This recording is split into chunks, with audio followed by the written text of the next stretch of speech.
The summer stated meeting of the Presbytery of West Virginia will be held on Thursday, August 18th on Zoom. I'm Susan Sharp Campbell, Associate for Educational Ministry for the Presbytery, and this video is meant to be an orientation and overview of the work we will be about at that meeting. Please note, though, it is not meant to replace reading the advanced packet of materials prior to the meeting. If you have not yet registered for the meeting, please do so no later than Saturday, August 13th. All those planning to attend the meeting are invited to attend a brief Zoom orientation on Monday, August 15th at 7 p.m. During that time, Maureen Wright, Stated Clerk of the Presbytery, will review information on how to best prepare for a Zoom meeting, including how to seek the moderator's recognition and how we will be voting.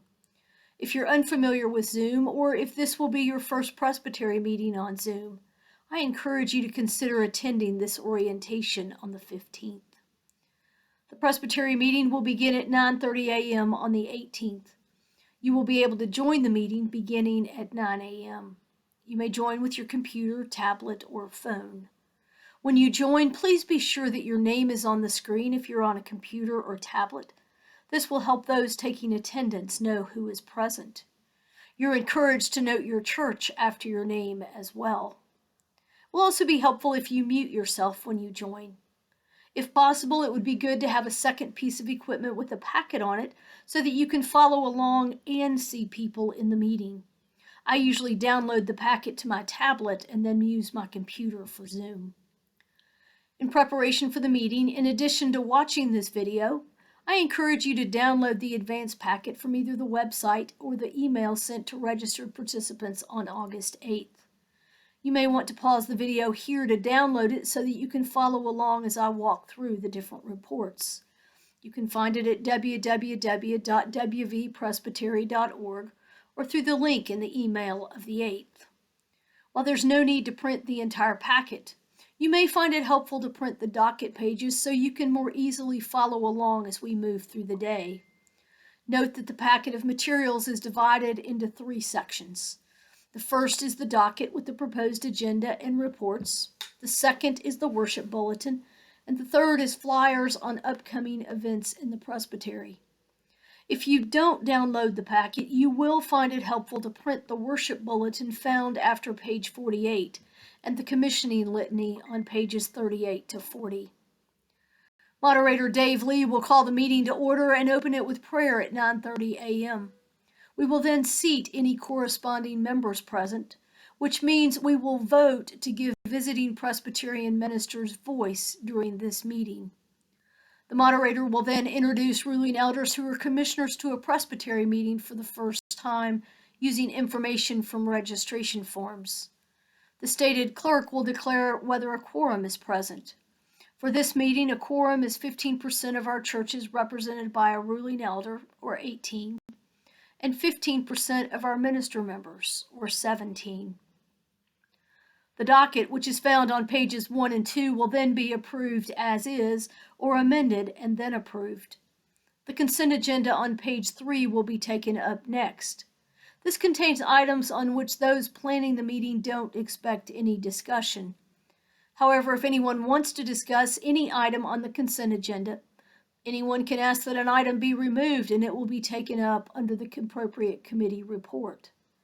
Items on the consent agenda for this meeting include excused absences for ministers and sessions, and that the offering received at this meeting be given to West Virginia Ministry of Advocacy and Work Camps, which focuses on disaster relief and combating poverty in West Virginia through home repair and other assistance. You may contribute to the offering through the PayPal link on the Presbytery website or by sending a check to the Presbytery office. Please note on your check or as you donate through PayPal that your gift is for the Presbytery meeting offering. The moderator will then appoint temporary clerks who, in essence, serve as Zoom consultants during the meeting. The moderator will also appoint members of the leadership team who are present to be the Committee on Bills and Overtures, which reviews any new business and makes recommendations on it to the Presbytery. Any new business to be introduced to the Presbytery must be submitted by email to the stated clerk before the end of the General Presbyter's report. At 9:45, we will move to our educational focus, which is an order of the day, meaning that if we're still in the midst of other business, we will leave it and come back to it later. Our presenter at this meeting is Forrest Clausen, Synod Executive of the Synod of the Trinity, who will focus on the importance of anti-racism training. Following the educational focus, announcements will be shared. During this time, Robin Blakeman, Minister Member at Large, will be presenting on information on grants available for Fall 2022 and Spring 2023 intergenerational creation projects. Next will be worship. You'll find the worship bulletin following page 48 in the advance packet. As we will be celebrating communion as part of worship, you will want to have some sort of bread and beverage on hand as the meeting begins. Those leading us in worship will be Ed and Cinda Harkless, Sue Hollinsworth, Agnes Brady, Elizabeth Campbell Malecki, and Kyle Key. Please note that Sue Hollinsworth, ruling elder at Oak Grove Presbyterian Church, is a change from the information on worship leaders in the advance packet. Following worship, we'll go back to the business of the presbytery. The stated clerk's report can be found on pages 4 through 8. It shares correspondence that has been received and where each has been referred. The recommendation regarding excused absences will most likely have been approved on the consent agenda. The final information section updates the presbytery on the overture that we submitted to the General Assembly, notes the balance of sessions and ministers, and shares the dates for upcoming session records reviews, both in person and online. As part of the stated clerk's report, Maureen Wright will then review the procedural matters that will guide us throughout the day. These include who the participants at this meeting are, that in order to be part of this meeting, they must have registered no later than 3 days in advance or Monday, August 15th, how a quorum will be determined, how to be recognized by the moderator in order to speak, and the deadline for new business. Please note that if you get disconnected and try to reconnect during the meeting, every effort will be made to readmit you. Here you will also find the procedural matters we will follow. These include principles of parliamentary law, courtesy to all, one item at a time, majority rule, respect the rights of the minority, justice for all and partiality for none, pretty much how to work and play with others as we meet together. As items are discussed, pro and con speakers will alternate with individuals identifying the position supported. When one person has spoken on a pending question, all others wishing to speak must be heard before that person can speak a second time. It takes special permission for someone to speak on the same question more than twice. Here you will also find provisions from the Presbytery's manual that guide us, including who has the ability to speak and who has the ability to speak and to vote. Those wishing to speak during the meeting can do so by using the chat feature or the electronic hand feature. If you aren't sure what this means, I hope you will plan to attend the Zoom orientation on the 15th. When called on by the moderator, share your name, church, or relationship to the presbytery. Address your question to the moderator, and you will be muted by the Zoom host when you finish. As part of the procedural rules, you'll find the limitation for debating any motion is 30 minutes per main motion, with each speaker limited to 3 minutes per speech, although this must be approved by 2/3 of those voting on the 18th. If as you read through the packet you find there is an item you wish to speak to, I encourage you to write your remarks down to keep you focused and within the time frame. Page 8 references basic information regarding motions. Ed Thompson, General Presbyter, will be reporting next. In his written report on pages 9 through 12, he lifts up where he has spent significant chunks of time in the past several months. The last part of his report summarizes his work in the presbytery since the last presbytery meeting. We will then move to committee reports, most of which have 2 sections. The first section has recommendations that the committee will be bringing to the body for a vote. Recommendations made by a committee do not need a second. The second section contains information about the ongoing work of the committee. Both are important, so please read through the reports in their entirety prior to the meeting. The leadership team report can be found on pages 13 and 14.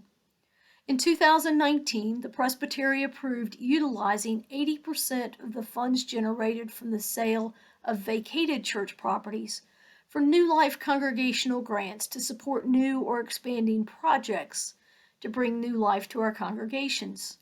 The leadership team is recommending that grants to any one congregation be capped at $30,000 over a 5-year period, with the rationale for doing so provided. They will also be recommending Presbytery meeting dates and places for 2023. Their final recommendation concerns moving the Resource Center to Bream Memorial Presbyterian Church and the anticipated cost to do so. In their information section, you will find more about their ongoing work. The Stewardship Committee will be presenting a budget for 2023. You'll find the proposed budget on pages 16 to 18. In addition, Rocky Poole, our financial administrator treasurer, will be highlighting 2022's second quarter financial reports, including per capita and shared mission giving by church, as well as Bluestone and Friends of Bluestone. The 225th General Assembly of the PCUSA took place this summer. Andy Rice, pastor of Oak Grove Presbyterian Church, and Barbara Smith, ruling elder at Village Chapel Presbyterian Church, were our commissioners to this GA. In addition, Rachel McNeil from Beckley Presbyterian Church was our young adult advisory delegate. At this point in the meeting, they will share with us in a video about their experiences. Following the report on General Assembly, we will have a 30-minute break for lunch and other essentials. The Vocations Committee report, which can be found on page 32, will follow the break. Their recommendations concerning the committee acting as a commission to reauthorize lay preachers to preside at communion on an annual basis, and to reauthorize ruling elders to preside at communion in their congregations of membership, will be on second reading and voted upon as manual changes at this meeting. Currently, the Vocations Committee recommends the reauthorizations to the Presbytery, usually on the consent agenda. You will note in the information section of their report that the committee approved Payne Warner moving from inquirer to candidate. As part of this report, Payne has prepared a video sharing his Christian experience, forms of service, and motivation for seeking ordination as a minister of Word and Sacrament. The Committee on Ministry report can be found on pages 33 to 40. They will be recommending a 3% increase in the minimum salary requirements for ministers of Word and Sacrament and certified Christian educators. They are also encouraging all churches to consider a 3% increase for those who are above the presbytery minimum in compensation. In the information section, you'll note that there was a new pastoral leader orientation on August 11th, and there will be a Healthy Boundaries training on September 20th. The Small Church Conference will be on Saturday, October 1st at First Presbyterian Church in Clarksburg. They are also planning a coaching program to support leaders in the presbytery, particularly presbytery-appointed moderators and mentors. As part of their report, there'll be a service of retirement for Agnes Brady and a service of commissioning for Pat Collier as a commissioned pastor with Spring Valley Presbyterian Church. The litany for the commissioning service can be found on pages 38 to 40. You'll find much more information on the Committee on Ministries work in the information section. The Nurture Committee will be reporting on moving the Resource Center. In addition, there are a number of Nurture Committee events this fall that are highlighted on pages 41 and 42. These include Equipping Disciples events at the end of September on the Book of Confessions and how the Church has spoken in and to the world. Note that these will both be offered on Zoom, which differs from the information in the advance packet. There will be an Expanding Your Ministry Toolbox course on interfaith relationships and dialogues in person in October in Charleston. A youth retreat for those in grades 6 through 8 with David Lamott as the keynote presenter in November at Bluestone, and a concert with David Lamott open to all interested persons at Bluestone. You will find flyers for all of these events at the end of the packet. The Bluestone Committee will be sharing about camp this summer and what's coming up at Bluestone this fall. Their report can be found on page 43. The report of the Administration Committee can be found on page 44. They are recommending that the General Presbyter, Stated Clerk, and Financial Administrator Treasurer receive an $850 increase in their annual salaries in 2023. A similar increase for other staff members is included in the proposed budget, but because these three are officers of the Presbytery, their increase must be approved by the Presbytery. The information section on the Administration Committee report provides an update on items related to the sale of the Presbytery building. You may want to note that items that are available to churches may be asked for beginning at 9 a.m. on August 22nd by email. You will hear more about this process as part of their report. While many committees have a written report and a verbal report, several have only written reports. You'll find the report of the Mission Committee on page 45. Their recommendation regarding the offering was on the consent agenda. The report of the Relations Committee is on page 46.